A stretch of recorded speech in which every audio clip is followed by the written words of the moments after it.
빠른 반응이니까 온도가 높아졌을까 느려졌을까? 오케이, 높아졌겠지? K1, K2. K2가 클까 작을까? 크겠지. 근데 몇 배 클까? 2배 크겠죠. 2배 빠르기 때문에 절반으로 만들기 위해 시간이 절반이면 되는 거야. 반응 속도 상수가 2배 크기 때문에 반감기가 절반인 거야. 여기까지 괜찮지? 근데 그것이 T1, T2가 1대2라는 뜻일까 아닐까? 아니야. 아까 100켈빈이면 지금 200켈빈이란 뜻은 아니야. 선생님이 아까 아레니우스식을 기억할 필요는 없다고 했는데 반응 속도 상수 K가 T에 바로 비례하는 게 아니고 여기 무슨 2에 뭐 마이너스 어쩌고 분모에 있거든? 그러니까 이상하게 연관이 되어 있거든? 그러니까 얘네 1대2가 얘네 1대1을 의미하지 않는다. 요거까지만 기억하세요. 알겠죠? 그래서 동그라미 기억은 T가 되는 거고 1번부터 3번 중 초기 반응 속도는 3번이 가장 크냐라고 물어봤는데 온도는 혼자 높고 농도는 가장 진한 거니까 가장 빠른 속도로 처음에 반응이 일어난다. 디귿 2T초일 때 몰농도 A는 1번과 3번에서 4배 관계냐라고 물어봤어요. 자, T초가 반감기니까 2T초에서는 반감기가 몇 번 지나? 1번. 2번 지나. 그럼 몰농도가 몇 분의 몇 될까? 4분의 1이 되겠지. 반감기가 2번 지났으니까. 세 번째 실험은 반감기가 0.5T거든? 그러면 2T를 4번 동안의 반감기를 지나가게 하는 시간이라고 생각하는 거야. 그럼 초기 농도 2A에서 2분의 1이 4번, 16분의 1만큼 곱한 만큼 남아있겠지? 괜찮아요? 초기 농도를 보고 여기에 계속 절반이 들어가는 거니까. 그래서 4배 관계야, 2배 관계야? 2배 관계죠? 그래서 니은이 정답이다. 맞았어요? 고마워. 10번 해보세요. 마지막 문제 10번. 요거 하고 쉬고 시험 볼게요.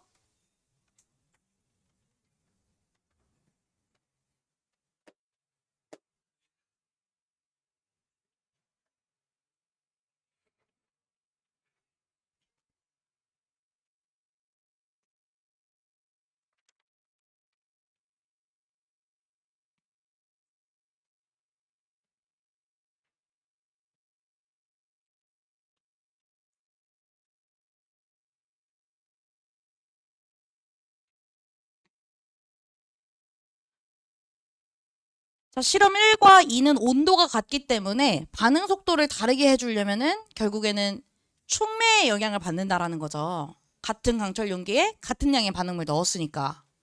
X라는 걸 넣었더니 반응 속도가 그래서 성공 느려졌어. 이런 애들의 부촉매라고 하는 거야. 느리게 만드는 거. 그래서 여러분 뭐 음식물이나 화장품 같은 거에 첨가물들 뭐 노첨가물 뭐 이런 말 들어본 적 있지? 무방부제 이런 거.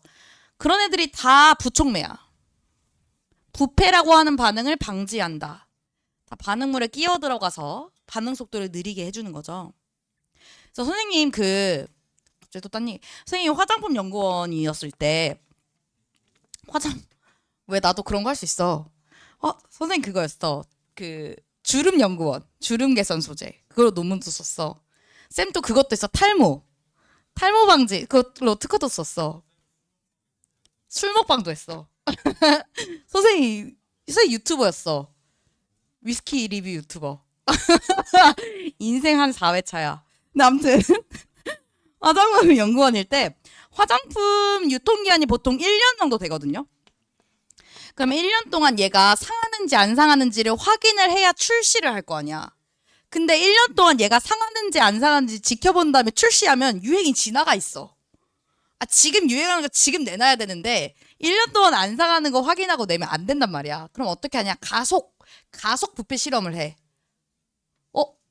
어떻게 할까? 얘가 1년 동안 부패될지 아닐지 어떤 조건을 바꿔보면 알까? 온도를 높여봐. 보통은 우리가 25도씨에서 살잖아. 더워봤자 여름에 30도씨. 근데 한 40도, 50도씨로 온도를 높여서 화장품 놔두는 거야. 그러면 반응 속도가 빨라지니까 1년을 짧게 보는 거야. 혹은 정촉매를 막 넣어서 반응을 막 빨리 시켜봐. 근데 그래도 막 몇 달을 봤는데 1년에 보통 10도씨 올릴 때마다 뭐 몇십 배씩 가속화된다고 얘기하거든요. 그러면 그런 걸 막 했는데 한 달 안에도 아직도 안 부패해? 촉매랑 온도 다 높였는데? 그러면 1년, 2년 지나도 안 상한다는 뜻이야. 이렇게 유용해, 화학이. 아무튼 부촉매 X고, T2, T1을 비교하려면 여기 촉매는 없는 다른 온도를 비교해줘야 되겠죠?